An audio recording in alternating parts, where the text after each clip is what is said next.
to this new program that we have here called the Faces of St. Joseph. Really an opportunity to show forth the stories and the lives of parishioners that sit in the pews around us and are part of our community that we might not know.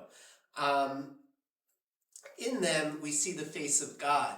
And I think in a special way, St. Joseph plays a part in this because he was the first to see God's face. He was the first to look upon Christ when he was born. And I hope that this little program will give us an opportunity to see the face of God in one another. Today I welcome Shawn Doyle, who is a parishioner of St. Joseph. And Shawn, happy to see you. Thank you, Father. And thanks for your time here. My You pleasure. have quite a story because you have a second life, if you will, Yes. having received 2 new lungs just about a year ago. That's right. Yeah, I was on the way to church, ironically, and I don't think that's a coincidence. And the phone rang, and I answered the phone and said hello, and they said, "Hello, this is Temple Lung Transplant. We have a lung offer for you." Wow. And that's what I said. Wow. And I said, well, and I said the one thing I promised I would never say. I said, "You've got to be kidding me." And they said, "No, we're not kidding." So we went off, turned the car around, went straight to Temple Hospital, and I received the blessing of a double lung transplant. Wow. How long had you been on that list? Well, that's the other miracle in the equation is, most people wait years. We were on the list literally for only 6 weeks Wow. before we got the call. And I have no idea why that happened except God. Wow. Wow. I find it remarkable as well. You were in the same year as Alan, our business manager here at St. Joe's. Alan had received 2 new lungs, I believe, in May. That's right. And then you come along in the fall. And that was part of your story. Yeah, Is that right? It was amazing because, we were at Mass, and I was kind of feeling a little down. I was on the list. I was waiting for a transplant. And I said, "God, I just need a sign." And then that very Mass, they announced, "Oh, ladies and gentlemen, those of you who don't know it, Alan Anderson has had a double lung transplant. It's doing very well." And I was like, "Okay, God, thank you. Here's the sign Wow. that I needed." And Alan and I have become very good friends. Terrific. 2 different hospitals. 2 different hospitals. Same parish and same procedure. Yeah, what are the odds? Yeah. What are the odds? It's really remarkable. This month of November being a transplant month or That's donor awareness month. Tell us a little bit about that. Yeah, November is the Donor Sabbath, and basically it's designed to help people gain awareness of transplanting organs, and being willing to be an organ donor. Believe it or not, there's 108,000 people right now in the United States waiting for a transplant, Wow. and sadly 17 of them die every day. Wow. So we just want people to go to donorsone.org and just sign up. It takes like 5 minutes. Click a button and sign up.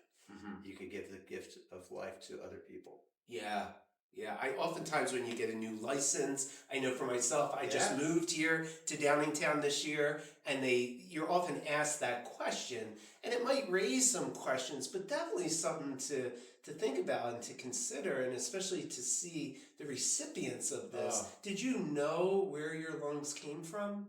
No, we were not told any information. It's held anonymously, but I was able to have the opportunity to write a letter to the donor family. Yeah. So I'm so grateful to God and to the donor and their family that I wrote a letter, and it was probably the most difficult letter I've ever written, but I wanted them to know how grateful I am for the gift that they gave me and my family. Yeah.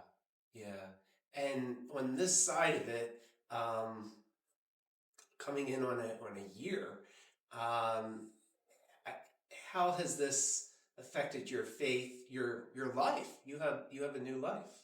I am so grateful to God. I'm so grateful for my church family, and my wife is a rock of Gibraltar because she went through this whole journey with me.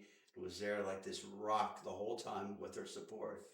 And I do think that I've always been grateful for life and the gifts of life, but I think now I'm even more grateful. For example, a couple weeks ago, I was putting the trash out, out in the driveway, which everybody loves to do. And I pulled the trash up the top of the driveway, and I just turned around. There was this huge moon, and I just stopped. And I said, "This is so beautiful." And I stood there for like 5 minutes. And maybe in the past I wouldn't have. Right. But I just was appreciating the blessing of a beautiful moon and saying, "God, thank you for creating this beautiful moon," and appreciating that moment as opposed to just letting it go. So the small moments are just as important as the big moments now in my life. Yeah.